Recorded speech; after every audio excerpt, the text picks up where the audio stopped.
আসসালামু আলাইকুম। উপন্যাস হৃদমের প্রেমগাথা পর্ব ১৭।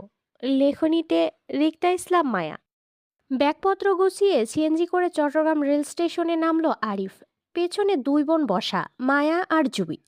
সঙ্গে আছে বৃদ্ধ ফুলবানো। আরিফ ভাড়া মিটিয়ে পেছনে আসতে সিএনজি থেকে নেমে দাঁড়ালো দুই বোন। একটু পেছনে দাঁড়িয়ে জায়গা দিল আরিফকে। নম্রতার সহিত আরিফ নানুমার হাত ধরে গাড়ি থেকে নামিয়ে দাঁড় করালো সাইডে। তারপর নিজের বাকি জিনিসপত্র নামানোর জন্য মাথা নোয়ালো সিএনজি ভেতরে। আরিফ যখন একে একে নিজেদের ব্যাগপত্র টানছিল, তখনই কোথায় থেকে তিন চারজন ছেলে এসে হাজির হলো তাদের সম্মুখে। ভদ্রতা দেখিয়ে ফুলবানুকে সালাম জানিয়ে দৃষ্টি আকর্ষণ করলো আরিফের। গলা সুর পেয়ে লাগেজ রেখে আরিফ পিছনে ফিরতেই চোখে দৃশ্যমান হলো স্বল্প পরিচিত লোকদের। আরিফ চেনে তাদের। প্রায় দেখা সাক্ষাৎ হয় তাদের সাথে রাস্তাঘাটে বা ভার্সিটির ক্যাম্পাসে। এমনকি মায়ের কোচিং সেন্টারেও যাতায়াত আছে তাদের। তবে ছেলেগুলো বখাটে নয়। ভদ্র, মার্জিত পরিবারের ছেলে এরা। রাজনীতি করে, কিন্তু ভালো ছেলের কাতারে পড়ে। আরিফ যে এলাকায় থাকে সে এলাকারই ছোট ভাই এরা। আসসালামু আলাইকুম আরিফ ভাই, কোথায় যাচ্ছেন আপনি? ওয়ালাইকুম সালাম। এই তো বাড়ি যাচ্ছিলাম আর কি। তা তোমাদের কি খবর? হঠাৎ এখানে কেন তোমরা?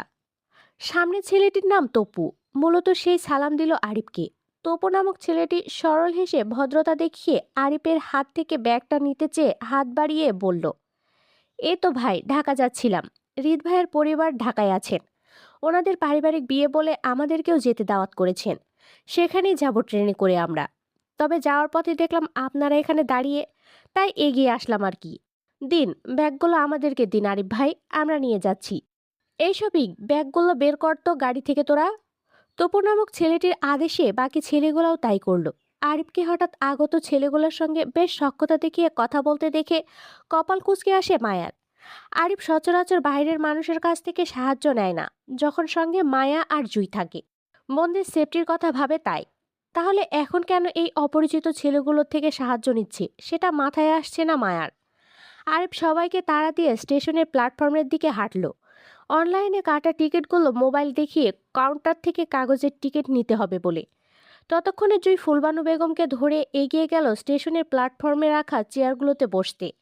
মায়া তাদের পেছনে, হাতে ছোটখাটো কাপড়ের ব্যাগ। কাঁধের একপাশে ঝুলছে মেয়েলি ছোট ব্যাগ। সেটাই ফোনের শব্দ আসলে বেখেয়ালি মায়া হাঁটা থামিয়ে ব্যাগ থেকে ফোন নিতে চাইলে বাধা দেয় তপু নামক ছেলেটি। সে আগের ন্যায় ভদ্রতা দেখিয়ে ছোট গলায় মায়াকে শুধিয়ে বলে, ভাবি, আগে কোথাও বসেন, তারপর ফোন রিসিভ করবেন। এটা পাবলিক প্লেস, আপনার সমস্যা হবে দাঁড়িয়ে কথা বলতে। তপুর ভদ্র ভাষায় ছোট করে ভাবি ডাকায় বিস্ফোরণে ঘাড় ঘুরিয়ে তাকালো মায়া। মায়ের সাথে সাথে সামনে থেকে জুয়ে তাকালো ফুলবানু বেগমের হাত ধরে চেয়ারে বসাতে বসাতে। তপুকে ছোট গলায় মায়াকে ভাবি ডাকতে শুনেছে জুই। মূলত এজন্য জুইও চমকিত। কিন্তু ফুলবানু বেগমের সামনে কিছু বলতে নারাজ জুই। বিস্ফোরণে মায়া কিছু বলবে তখনই শফিক নামক ছেলেটি প্ল্যাটফর্মের চেয়ারের পাশে ব্যাগগুলো রাখতে রাখতে মায়াকে বসার জায়গা দেখিয়ে তপুর ন্যায় সেম ভদ্রতা দেখিয়ে ছোট গলায় বলল, ভাবি, আপনি এই চেয়ারটাতে বসুন।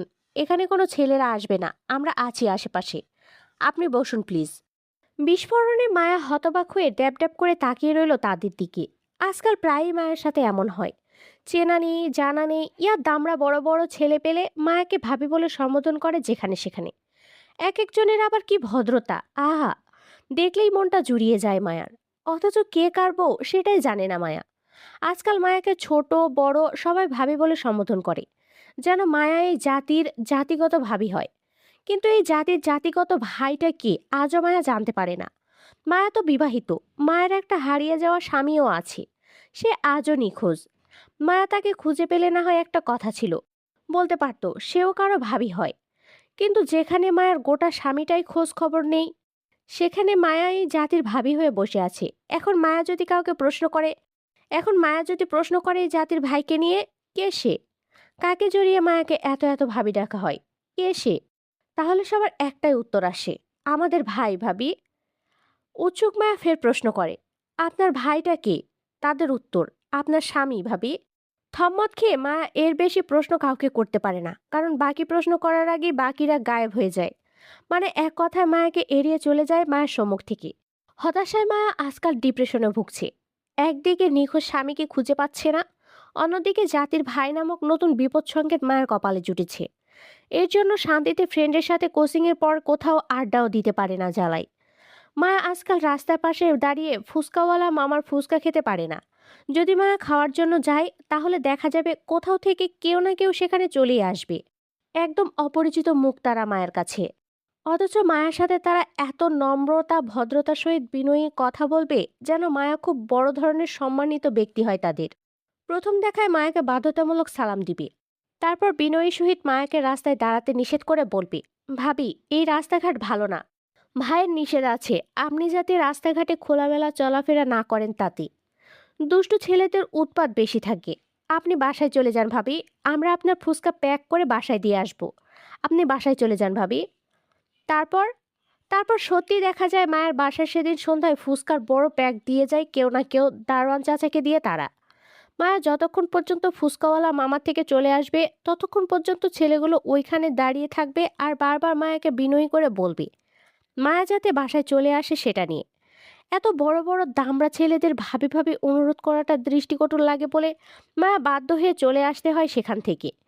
আর এই সব কিছুর প্রত্যক্ষ সাক্ষী হচ্ছে জুই। আজকাল মায়ার সাথে সাথে জুইও অতিষ্ঠ এই অচেনা জাতির ভাইকে নিয়ে। তবে এতদিন মায়া এই বিষয়টি নিয়ে ডিপ্রেশনে ভুগলেও আজ মনটা বেশ ফুরফুরে ছিল এই ভেবে যে মায়া আজ বাড়ি চলে গেলে আর আসবে না এই চট্টগ্রামে। তখন এই জাতির ভাইয়েরও বিষয়টা ধামাচাপা পড়ে যাবে। কিন্তু হঠাৎ করে এই রেল স্টেশনে যখন মায়াকে অল্প পরিচিত ছেলেগুলো ভাবি বলে সম্বোধন করলো, তখনই মায়া তাক লাগলো এই ভেবে যে এই জাতিগত ভাই নিশ্চয়ই মায়ের বাসার খোঁজ খবর রাখবে। আরিফকে পূর্ব থেকে চিনে এমনটা মনে হচ্ছে মায়ার। এবার মায়ের নিজ বাড়িতে চলে গেলেও যদি জাতির ভাই লোকটা মায়ের জন্য সেখানেও যায় তখন কি হবে? চমকিত মায়ের ধ্যান ভাঙে ফের তপু নামক ছেলেটির মৃদু ডাকে। মায়া এক পলক তপুর দিকে তাকিয়ে বসলো শফিক নামক ছেলেটির দেখানো চেয়ারে। জুই তখনও মায়ের দিকে অবাক করার নজরে চেয়ে। মায়া ভীতিকর দৃষ্টি তুলতে চোখ মিলল দুজনের। মায়ের চোখের ভয়টা যেন মুহূর্তে পড়ে ফেলল জুই। মায়ের সাথে সাথে জুইয়ের মনেও ভয়ের আশঙ্কা দেখা দিল এই ভেবে ছেলেগুলো মায়াকে ভাবি ডাকা শব্দ যদি কোনো কারণে আরিফ বা ফুলবানু বেগমের কানে যায় তাহলে বিপদে পড়ে যাবে দুজন। জড়সড় বসা মায়ের সাথে সাথে জুইও চুপসে গেল ভয়ে। মনে মনে আল্লাহর কাছে দোয়া করলো যাতে আরিফ বা ফুলবানুর কানে না যায় ছেলেগুলোর ভাবি ডাকটা। দেখতে দেখতে জুয়ের দোয়াই কবুল হলো। পুরো ট্রেন জার্নিতে ছেলেগুলোর কেউ মায়াকে আর ভাবি ডাকলো না আরিফ বা ফুলবানু বেগমের সামনে। তবে পুরো রাস্তায় ছেলেগুলো দায়িত্ব নিয়ে মায়াদের খেয়াল রেখেছে। ট্রেন আশুগঞ্জ থামায় তাড়াহুড়ো 2 মিনিটে সবগুলো লাগেজ নামিয়ে দিল ছেলেগুলো। সবাই একে একে আরিফের থেকে বিদায় নিয়ে ট্রেনে উঠতে উঠতে তপু আরিফের চোখের আড়ালে যেতে যেতে মায়াকে বলল, আসি ভাবি, আমরা কিন্তু আমাদের ভাইয়ের হয়ে বিয়েতে থাকবো ভাবি, ইনশাল্লাহ। বিয়ে? কোন বিয়ে? কার বিয়েতে থাকবে বলে গেল? মায়ের বোনের বিয়েতে তো ওদের দাওয়াত করেনি আরিফ। তাহলে কোন ভাইয়ের পক্ষ হতে কার বিয়েতে থাকবে ওরা? উফ! অস্বস্তিতে মা ফের ডিপ্রেশনে চলে যাচ্ছে। যন্ত্রণায় পারছে না হাত পা ছড়িয়ে স্টেশনে কাঁদতে। যাকে পাওয়ার তার সন্ধান খুঁজে পাচ্ছে না মায়া। অথচ মায়ের জীবনে একটার পর একটা ঝামেলা লেগেই যাচ্ছে, থামাথামির নামই নিচ্ছে না। প্রথমে রিদ খান আর এখন অচেনা জাতির ভাই। রিদ খান তো দেশের বাইরে চলে গেল আজ প্রায় 1 মাস।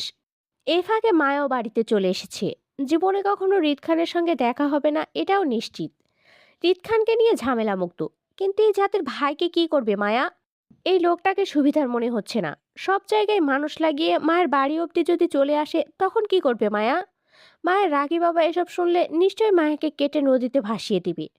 ডিপ্রেশনে মায়ের এলোমেলো চিন্তায় হঠাৎই ঠোঁট ভেঙে কান্না আসলো। কি করবে উপায় না পেয়ে ভয়ে ফুপিয়ে কেঁদে উঠল সেখানেই।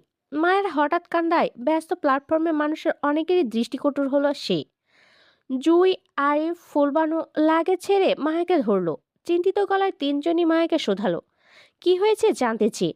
মায়া কিছুই বলল না, শুধু অজানা ভয়ে ফুপালো। চিন্তিত আরিফ মায়ের কাঁধ চেপে নিজের কাছে টানলো। বোনের মাথায় আদুরে হাত বুলিয়ে সান্ত্বনা দিলে একটা সময় শান্ত হয় মায়া। তীব্র কোলাহলে গুঞ্জনে সকালের কাঁচা ঘুমটা ছুটে যায় মায়ের। বিরক্তির সূক্ষ্মভাস ললাট বটে আসলে চোখ মেলে তাকাতে চেয়ে পলক ঝাপটালো মায়া। ঘুমের রেশ পুরোপুরি কাটাতে না পেরে চোখ জ্বলে উঠল তখনই। বিরক্তি মায়া উপর হয়ে বালিশে মুখ গুজে দিল। পাশে হয়তো জুই ঘুমিয়ে আছে ভাবলো মায়া। তাই হাতরে জুয়ের পাশটা চেক করতেই খালি জায়গা পেয়ে মুখ তুলে তখনই চাইল পিটপিট করে। আশ্চর্য, জুই বিছানাতে নেই। তার মানে জুয়ে উঠে গেছে এতক্ষণে। শুধু কি মায়া এত বেলা অবধি পড়ে পড়ে ঘুমাচ্ছিল? এমনটা তো হওয়ার কথা না। মায়া বাড়িতে আসলে সবার আগে মায়ের রাগী বাবা ডেকে ঘুম থেকে তুলে সবাইকে নামাজের জন্য। অথচ আজ কেউ ডাকলো না মায়াকে। ঘুমানোর জন্য মায়াকে এত বেলা অবধি ছেড়ে দিল। মায়ের মন সন্তুষ্ট হলো না। বাইরে গুঞ্জনে মনে হচ্ছে বাসায় ঝামেলা চলছে বড়সড়। কি নিয়ে সবার এত কথা কাটাকাটি হচ্ছে তাও বুঝতে পারছে না মায়া। বিরক্তি মায়া বিছানায় উঠে বসলো।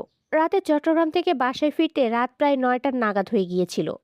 তারপর গোসল করে খাওয়া দাওয়া করে সবার সাথে একটু কথা বলে ঘুমাতে ঘুমাতে রাত 12টার ঊর্ধ্বে চলে যায়। মায়ের জমে জুই আর ফুলবানু বেগম ঘুমিয়েছিল রাতে। ক্লান্তিময় ঘুমটা এখনো পুরো হয়নি মায়ার। আরো একটু ঘুমাতে পারলে হয়তো ভালো হতো, কিন্তু যেহেতু বাসার সবাই উঠে গেছে তাহলে নিশ্চয়ই অনেক বেলা হয়ে গেছে। মায়ের বিছানা ছাড়া দরকার।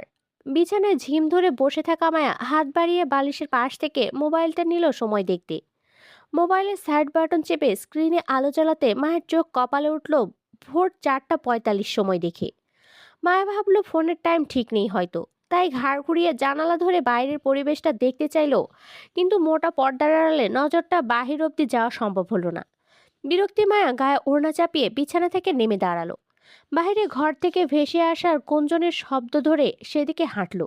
পা থামলো পরিবারের চিন্তিত চেহারা আর বড় বোনের হিসকি তোলা কন্দন মুখটা দেখে। চোখে ঘুম পলক ঝাপটাতে গায়েব হলো মায়ার। বসার ঘরের দরজার আড়ালে দাঁড়িয়ে দেখলো জুই আর নিজের মা চাচাকে বড় বোন মুক্তাকে ঘিরে দাঁড়িয়ে থাকতে। হয়তো সান্ত্বনা দেওয়ার চেষ্টা, কিন্তু কি নিয়ে সান্ত্বনা দিচ্ছে মুক্তাকে তাও বুঝলো না মায়া। পরিবারের প্রত্যেকের চেহারায় অমাবস্যার ঘোর অন্ধকার লিপটে। থমথমে পরিবেশে বাবা চাচা দুজনেই সোফায় বসে মন্ত হয়ে। বিষণ্ণতা প্রত্যেকের চেহারায় দৃশ্যমান। পরিবারের হঠাৎ কি হয়েছে তার কিছুই জানে না মায়া। কাউকে প্রশ্ন করবে সেই সাহসটাও পাচ্ছে না এক একজনের চিন্তিত মুখটা দেখে। জড়সড় মায়া শুধু দরজার আড়ালে দাঁড়িয়ে থাকলো অসহায় মুখ করে। তখনই আরিফকে দেখলো সকলের চিন্তার অবসান ঘটিয়ে বসার ঘরে ফিরতে বাহির থেকে। আরিফ বসার ঘরে পা রাখতে চিন্তিত মুখ খুলল মায়ার মা রেহানা বেগম। ওনারা চলে গেছে আরিফ। সোফায় বসতে বসতে শান্ত গলায় উত্তর করল আরিফ। হুম। অধৈর্য নাই ফের শুধালো রেহানা বেগম আরিফকে। আর কিছু বলেছিল ওনারা? কোনো আবদার? হুম। আর কিছু বলেনি মা। ওনাদের আগের কথাই রইল।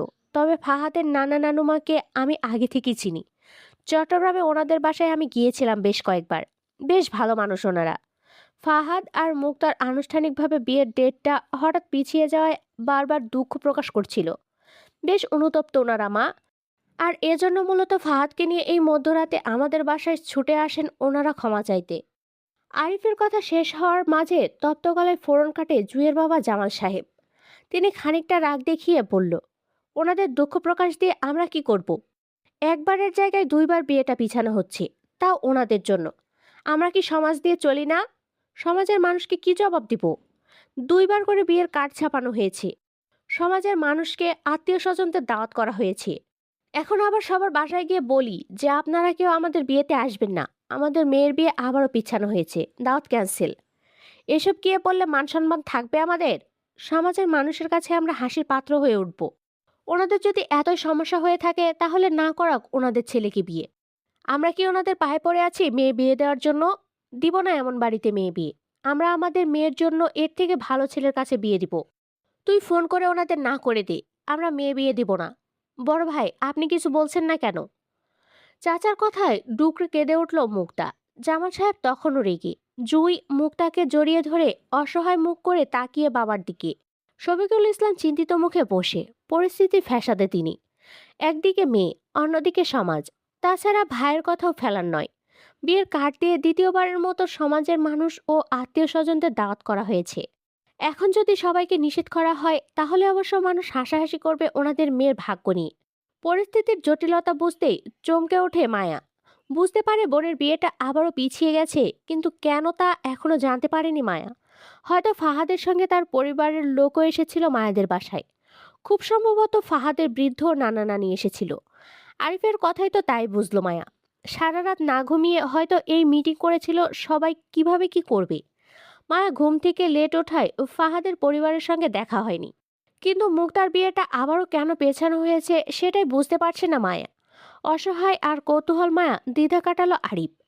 ছোট বোন মুক্তাকে এক পলক দেখল। পরিস্থিতির চাপে পড়ে সেই তখন থেকে নীরবে কেঁদে যাচ্ছে মেয়েটা।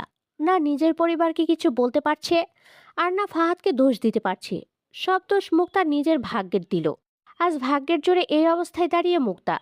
মুক্তা টেনশন বাড়িয়ে দিয়ে বাবা সম্মতি জানালো ছোট চাচার কথায়।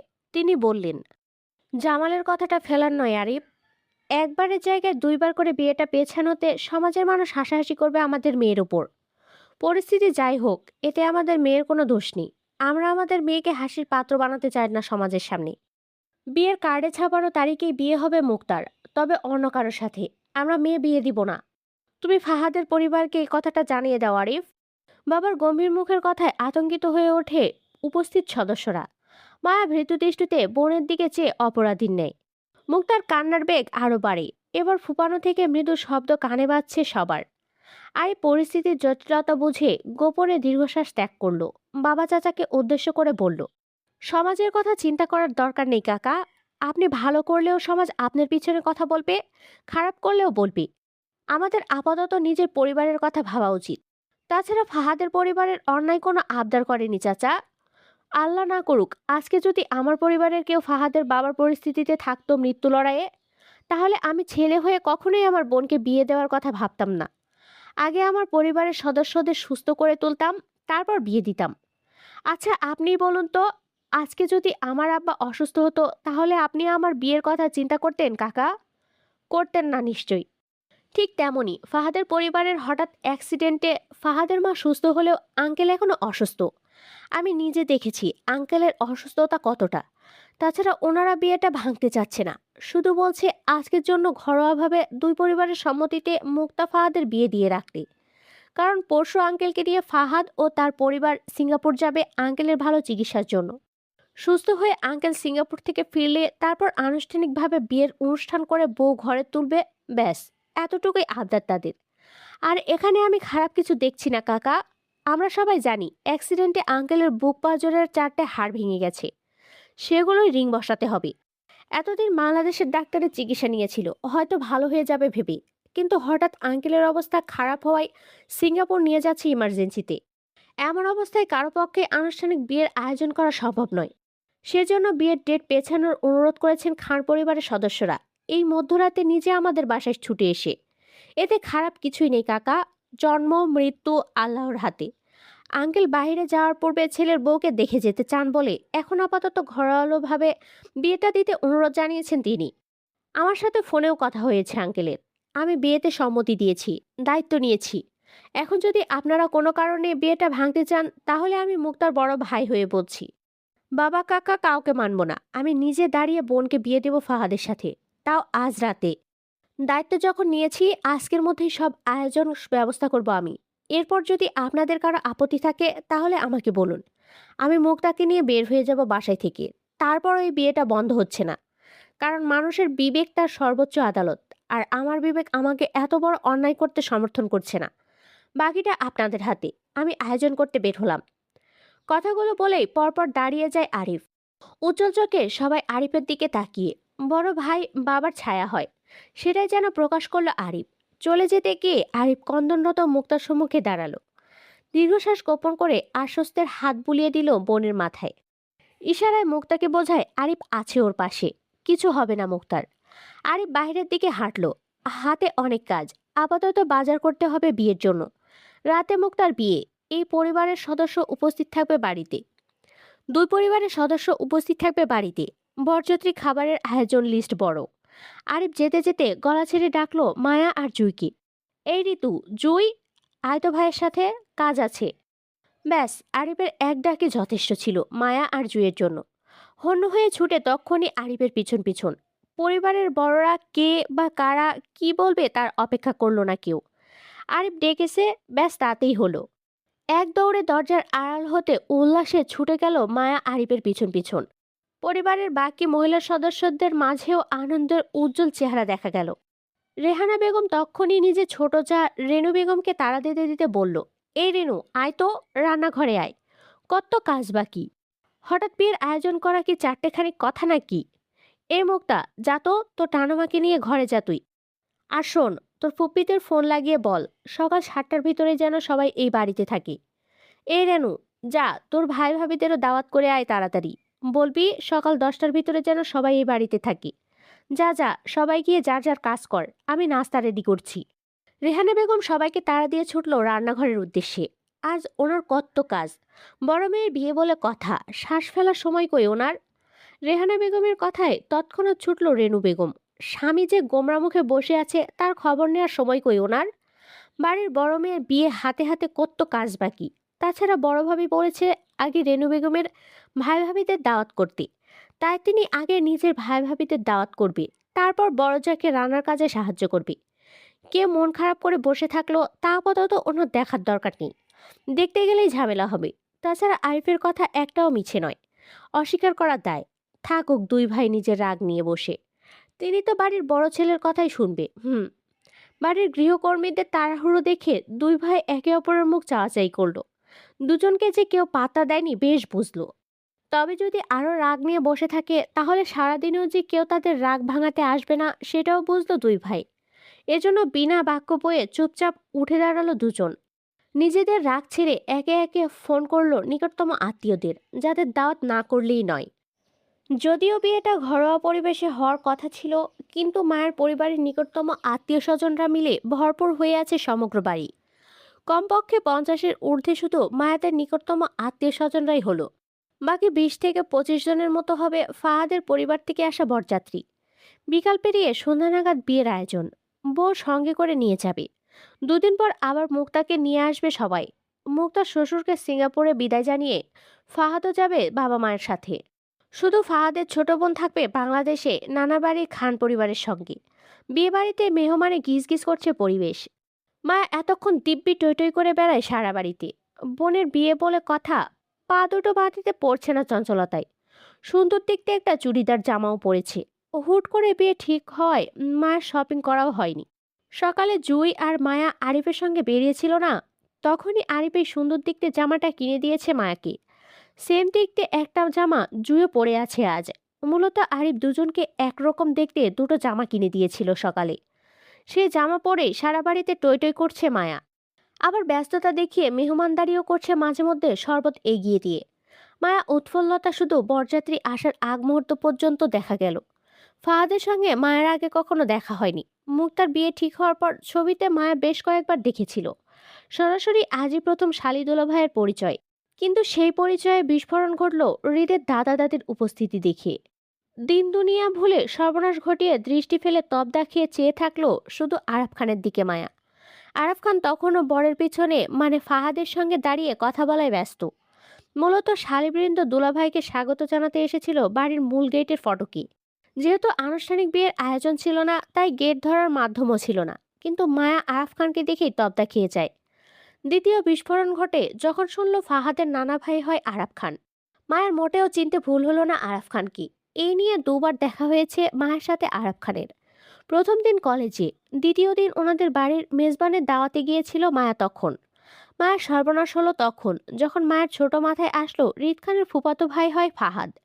এর মানে রিদ খান মায়ের আত্মীয় হয়ে গেল। সম্পর্কে পাতানো বিয়াই বিয়ান। ছি, আর কোনো সম্পর্ক খুঁজে পেল না, সোজা বিয়াই। এই পান্তা মুখের রিদ খানকেই হতে হলো। মায়ের জীবনটাই বেদনার। ফাহাদের মামাতো ভাই যেহেতু রিদ খান, এর মানে রিদ খান অবশ্যই এই বিয়েতেও আসবেন। নতুন আত্মীয় বলে কথা, আসবে তো অবশ্যই। মায়েরও মুখোমুখি হবে আবার। উৎফুল্ল মায়ের মুখটা তৎক্ষণাৎ হৃদের ভয়ে চুপসে গেল। জড়সড় অবস্থায় দাঁড়িয়ে ভয়ার্থ দৃষ্টি ঘুরালো আশেপাশে। না, হৃদকে মায়ের চোখে কোথাও পড়েনি, মনে হয় বিয়েতে আসেনি। মায়া শান্ত হতে হতে চমকে উঠল স্টেশনে দেখা হওয়া সেই 4টে ছেলেকে দেখে। এই ছেলেগুলোই তো কাল মায়াকে ভাবি ভাবি ডাকছিল না স্টেশনে। আজ মায়ের বোনের বিয়েতে চলে আসলো কি করে? কার সাথে এসেছে এরা? নিশ্চয়ই ফাহাদ ভাইয়ের পরিবারের সঙ্গে এসেছে। আচ্ছা, এর মানে কি এই ছেলেগুলো ফাহাদুল্লাহ ভাইয়ের চেনা মানুষ হয়? তার মানে সব সর্বনাশ মায়ের কাঁধে নামছে। আল্লাহ, এই অচেনা জাতির ভাই যদি ফাহাদের পরিচিত কেউ হয়, তাহলে নিশ্চয়ই এতক্ষণে জেনে গেছে মায়ের বোনের সঙ্গে যে ফাহাদের বিয়েটা হচ্ছে সেটা। এবার আরো সহজে মায়া অবধি পৌঁছে যাবে বিনা বাধায়। একদিকে রিদ খান, তো অন্যদিকে এই অচেনা জাতির ভাই লোকটা দাঁড়িয়ে। কোন দিকে পালাবে মায়া? পালাবার পথ তো সবই বন্ধ। অসহায় মায়া তক্ষুনি বুক ফেটে কান্না আসলো। এত ঝামেলার মাঝে ভেবেছিল এবার বুঝি মায়ের নিস্তার পাবে সবকিছু হতে, কিন্তু তার কিছুই হলো না। উল্টো সব ঝামেলাকে আত্মীয় বানিয়ে বসে আছে সে। অসহায় মা সহ্য করতে না পেরে কেঁদে ফেলল।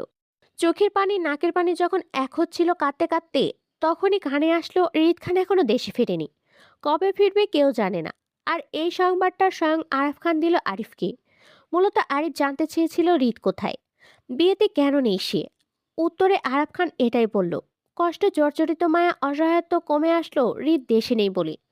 মায়া ভাবলো রিদ হয়তো এখনো জানে না মায়ের সাথে তার নতুন আত্মীয়তার সম্পর্ক হয়েছে সেটা। জানলে হয়তো মায়াকে অপমান করবে এই নিয়েও। মায়াও কম চায় না, আর একবার অপমান করে দেখুক না মায়াকে।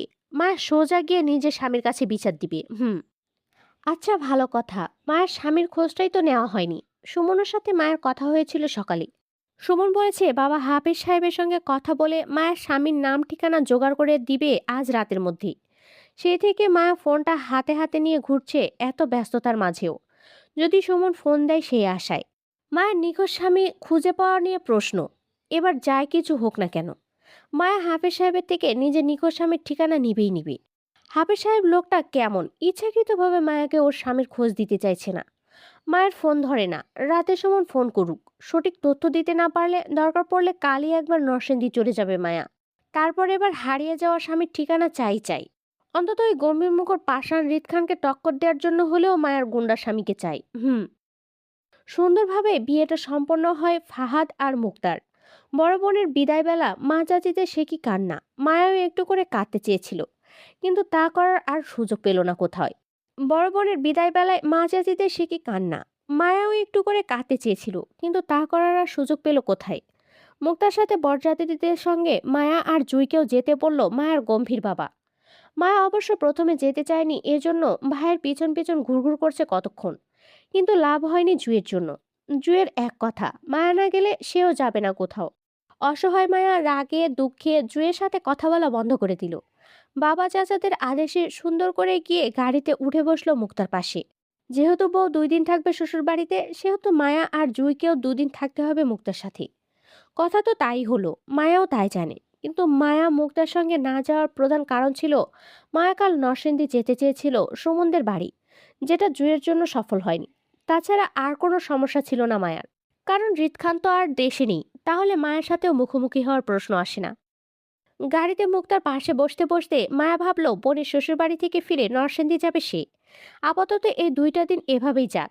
মায়া গাড়িতে বসতেই জুয়ে তক্ষুনি মায়ের শরীরের সঙ্গে চেপে বসলো গাড়িতে। মায়া রাগি চোখ দেখাতেই দুষ্টু হাসলো জুই।